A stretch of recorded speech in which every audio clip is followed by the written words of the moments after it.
What's up, Laker fans? Dalton Knecht is averaging 20 points per game over his last 3, which included his first 2 starts in the NBA. In this video, we take a closer look at why he's starting to catch a rhythm, how he can work in sync with LeBron and AD to create open shots, the pressure he puts on the rim, how teams target him on defense, and more. Dalton heating up is in part due to the Lakers improving as a team in the drive and kick game. Through the first 7 games of the season, the Lakers were generating only 21 spot-up possessions per game, which was dead last in the league.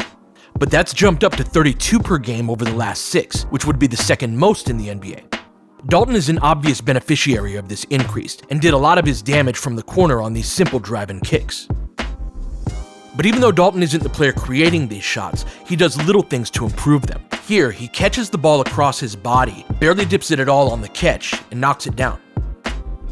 And then he has a level of engagement off of the ball that makes him ready to shoot. You see him with active feet, always looking to slide a little bit in one direction or another to improve the look, and he always has his hands out ready to catch and shoot. That improves both his form and gives the passer a target. But Dalton wouldn't be getting up this kind of volume if it was just off of simple drive and kicks. He's a great weapon out of set plays. This is a common baseline out of bounds play the Lakers run. You're going to see Dalton set 2 back screens before getting a corner 3.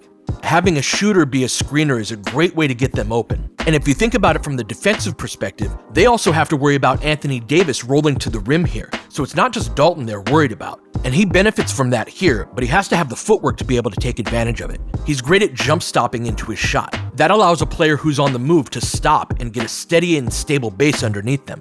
So for as much as Dalton can help as a finisher on drive and kicks, you can also put him in the middle of the play and run action for him. And the Lakers have been doing more and more of that. On this one, we're going to get Dalton sprinting to the corner on an exit screen. But watch what Dalton does to improve his shot. Luke Kennard is locking and trailing on him, and Kennard's job is to not give Dalton any space. Dalton elevates to take the shot, but realizes that he can get a better look by letting Kennard fly by him, giving it up to Rui, and then relocating to the corner. And Rui is right on the same page with him, and Dalton knocks it down.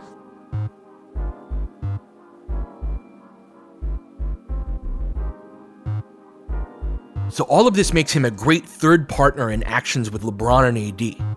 LeBron has the ball in the post here, and AD is going to set a flare screen for Dalton. This is a way of taking advantage of San Antonio's switching, but also Dalton's gravity. If Wemby isn't worried about Dalton, he's sunk to about the dotted line here. But since Wemby is worried about him, AD reads that Wemby is out too high and cuts right to the basket. Same type of action again, but this time Dalton curls around it, and LeBron hits him in the pocket on kind of a tough catch. Dalton gathers it through traffic but misses the initial attempt. But he's unusual in that he's a quick double jumper, so he puts this back without even landing again. On this play, Dalton notices his defender isn't sunk low enough to see him in their peripheral vision, so he cuts to the basket and Austin finds him. But the best shot blocker in the league is lurking nearby. Dalton goes up strong with a two-handed jam as Wemby gets there a moment too late and bounces off of him. Here he comes off of the screen and fakes the handoff back to D'Lo, keeping it himself and again finishing with the two-handed dunk. There's also a developing two-man game, particularly with Dalton and AD, even though it's nothing complicated. Both guys are threats on all 3 levels, especially with AD shooting like he is. So these are simple ways to get quality attempts within flow offense.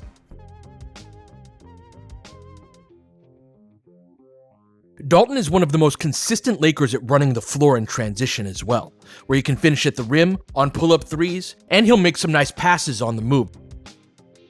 So he gets or creates points from several different areas on the floor and in a variety of different circumstances. But with Dalton getting his first career starts, he was also squarely the target of the opponent's offense. The Spurs opened up the game on Friday night, attacking him and created separation and scored on each of the first 2 plays. Dalton's perimeter agility is probably his biggest defensive weakness, and it's an important one. He hops around, has a high center of gravity, and doesn't open up his hips very well, all factors that make him vulnerable to quick changes of direction. He can get better at this to a degree, but I expect it'll always be a weakness. But he's a good deal better when matched up with a less shifty player. He's got good motor, and if he can stay in front, he can use his size to bother shots up top.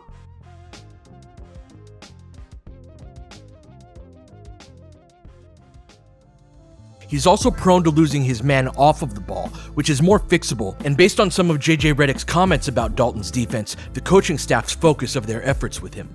He struggles to stay attached when in the chaser role, Teams like to run him off of screens, and a combination of his weaknesses and poor lock and trail technique means that he has difficulty staying attached.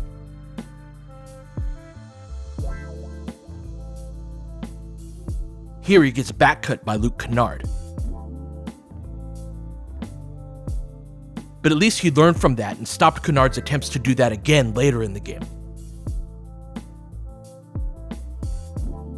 Dalton did get some big defensive rebounds though. His activity helped the Lakers secure 2 clutch rebounds this weekend. Defensively, he has more tools to be helpful around the rim and below the free throw line than he does on the perimeter. But despite his defensive weaknesses, Dalton is starting to catch a rhythm and help flip the momentum in the Lakers' favor in 2 of their last 3 wins. His continued development will be key to the Lakers reaching their ceiling. Laker Film Room is dedicated to helping you experience the Lakers and the game of basketball on a deeper level. If you'd like to support the work I do, you can do so on Patreon or buy me a coffee. Alright, that'll do it for this one. I'll catch you guys next time.